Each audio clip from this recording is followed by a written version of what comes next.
Hello, biology students. This is Mr. Pham, and today's date is Wednesday, April 1st, 2020. This is the video for day 3 of my biology lessons, and I'm going to focus on photosynthesis again. This is the second part of photosynthesis. So I don't know if you can see that, but all of those little things right there, those little white things, those are little bitty tiny flowers. Look at how pretty they are. Well, let me ask you a question. Why? Why are those plants making flowers right now? It is pretty much the beginning of April. What allows plants to make those flowers? Well, it's springtime, right? Springtime means that temperatures are starting to get warmer. It's starting to be wetter. Things are getting greener. Well, plants are making flowers right now to attract pollinators. See, plants reproduce by releasing pollen into the air, which will eventually land on a flower where the female portion of the plant will take in that pollen, and then eventually it'll make a little baby plant. It'll make a seed, and seeds then get somehow spread all throughout the land. But photosynthesis makes this possible because photosynthesis is the making of food for the plant. Plants need food. They don't eat other organisms for food like we do. They are what we call autotrophs, and autotrophs make their own food. Now, as I'm walking through this grass, I can feel things springing up and slapping my leg hairs. Well, those are grass seeds. See, there are certain types of grasses that when they produce seeds, they're contained in little bitty, tightly wound fruits. And then when you touch them, this is what it is right here, it's these little things. When you touch them, they will explode, as you could just see. Let's see if I can find another one. And so, my suggestion is look around and see what you can find. And then if you're lucky, nope, that's not it right there. There. You can see that they explode. Oh well, it's hard to see. But plants are able to make structures like that, which take a tremendous amount of energy to make because they need to produce seeds to reproduce so their population can survive. Reproduction is one of those processes that takes a tremendous amount of energy in the hopes that you can create things that are just like you. They contain your genetic information. I'm also looking right here on the ground, these little things, these little spiky balls. You've probably seen these before.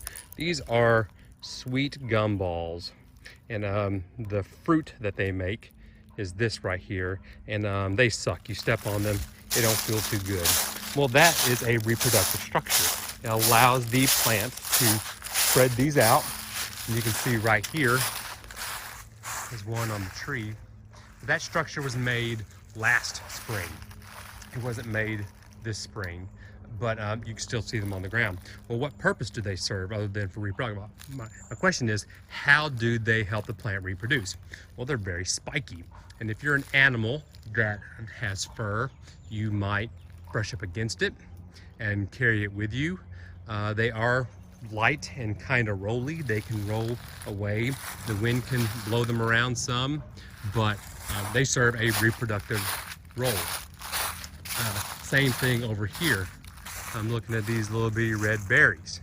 All of these are made possible by photosynthesis, because photosynthesis makes food for the plant, and the plant needs that for various reasons. It needs the food to grow, to survive, to reproduce, and even keep itself alive during the winter. So a lot of photosynthesis is happening right now because there's a higher availability of sun. And in the previous video, I mentioned how, look right there, there's the sweet gumball leaves. They're really pretty leaves. They, yeah, definitely different than maple leaves. There we go. But anyway, photosynthesis occurs because you have the proper machinery. See, plants have these organelles called chloroplasts inside their leaves. Chloroplasts contain enzymes and proteins and structures that allow them to absorb light from the sun. That light contains energy, and then the plants use that energy to they take it and store it in a carbon compound called glucose, C6H12O6.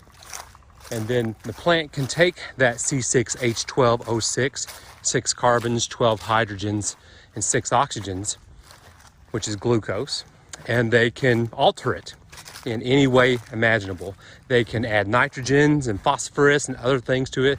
They can take that glucose and they can make proteins, they can make glycolipids, they can make a whole host of things which the plant needs to survive. They use those things to for structure, for reproduction. See right here, this is an eastern redbud, and it is currently budding out. Those pretty purple flowers. I even see bees right now. See, those bees are like, oh yeah, we want to help. Oh, there's a bee right there. Okay, let's move away from it.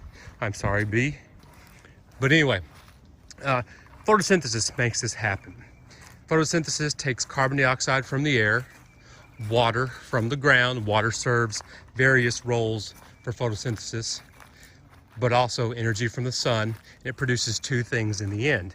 It produces carbohydrate, what we call glucose, but it also produces oxygen gas as a byproduct. Now the plant can use that oxygen gas for itself, but it also spits out that oxygen gas. See, does anyone know what those are? Yeah, those are those little helicopter-y things. You take it, you throw it up in the air, and it floats on down. Well, that is the seed of a maple tree. These are maple seeds, and they will eventually get bigger and bigger and start to dry out. And then you can see already the seed portion right there that will fly away and then eventually grow into a plant if it's lucky. But all of this is made possible by photosynthesis. Photosynthesis happens in all kinds of organisms. It happens in plants, but it also happens in algae. Algae are protists. They are plant-like protists. There are also planktons that do this as well. And we all know plankton, of course. See, there's plants in the water. There's starting to be some algae in there. It's that green muck that you see. But organisms other than plants can do photosynthesis. And just like plants, they do photosynthesis to provide food for growth, for reproduction, for survival. So photosynthesis is important for the plant, but it's also important for us because you are not a plant, if you didn't know that. We do not make food inside ourselves. We do not have the machinery for photosynthesis. So instead, we get our energy by consuming other organisms. Marshy, gross. We undergo a process called cellular respiration, which is what the next video is going to be about. But cellular respiration takes glucose, the thing made by the plant, and it's going to essentially rip that glucose apart and harvest energy from it. Eventually, it's going to produce something called ATP. The ATP is extremely important. See, here is an oak tree. No, that's not an oak tree. I don't know what kind of tree that is, but you can see the little flowers that it's making right now. Thought that was an animal behind me. But cellular respiration is what we do to access energy, but also building materials for our processes. See, we cycle matter. We bring in matter by eating, but we also by breathing, because we breathe in oxygen gas, but we also release matter into the world. We release carbon dioxide, and we release other waste products, through poo-poo and pee-pee, obviously. But organisms out there will use the matter that we release in their own ways. So that carbon dioxide that we're breathing out, well, something is going to use that, and that would be the plants to make their pretty red berries. I don't know what kind of tree this is. It's a tree. So the next video will focus on cellular respiration. So there are things that I want you to pull from this. One is what is involved with photosynthesis, like organelles, who does it, what are the building materials for photosynthesis, and that's going to be it for this video. So once again, if you guys have any questions, please let me know. Hopefully you liked looking at my yard and my mother-in-law's yard, but this is what my home is like. You don't get to see my house. But if you ever have any questions or concerns, you know how to reach me on Google Hangouts, Zoom, email, Facebook, all those things. So until tomorrow, see you later.